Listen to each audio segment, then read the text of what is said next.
Hey guys, as some of you may or may not know, me and Empty or Atlas broke up. I wanted to come on here and explain why, because if you've seen his post it was kind of just, oh yeah, we broke up.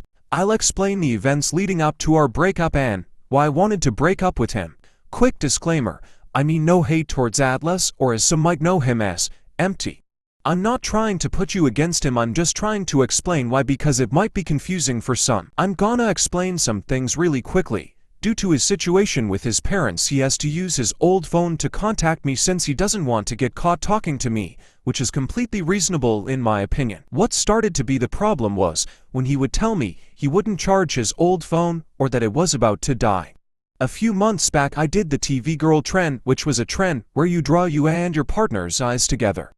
I asked for a pic of his eyes and he said, no, I can't, my phone's about to die, sorry.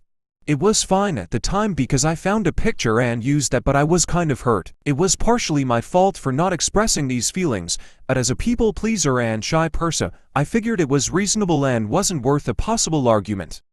Fast forward to 2 weeks later, he texts me. By that point, I thought he just ghosted me because 2 weeks of no contact was not usual for us. He had a reasonable explanation, which was he was moving, so it was chaotic for him. That's reason number one. Another reason is whenever we would call he would make inappropriate jokes, which was normal for us, but it gets to a point. Again, it's partially my fault for not telling him and letting him say those things. He didn't know and thought that I laughed because I was flustered. I was laughing because I was nervous or it felt awkward. Again, partially my fault for not expressing these feelings to him. Oftentimes I felt pressured to call him or play Roblox even when I didn't want to. He would kinda guilt trip me in a way or say maybe tomorrow, which I would say yes to because I didn't want to hurt him. He has some mental problems of which I will not get fully into too, but I will mention the problem I had with them. I had a crush on an old friend named Spencer and wanted to tell him. We are both polyamorous, but I still wanted feedback because if he didn't want me to, then he didn't want me to, and I wouldn't have expressed those feelings towards Spencer. I told him and asked him how he felt, and he said, oh, I just want to rip his throat out or something like that. I was super uncomfortable in this situation because I understood the anger, but then again, did he really have to say that?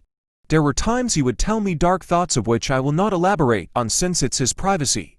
Again, I'm not trying to be rude or put you against him, just stating why. And it would make me uncomfortable because I wasn't sure what to do with them at the time. I didn't know whether to tell him no or to comfort him.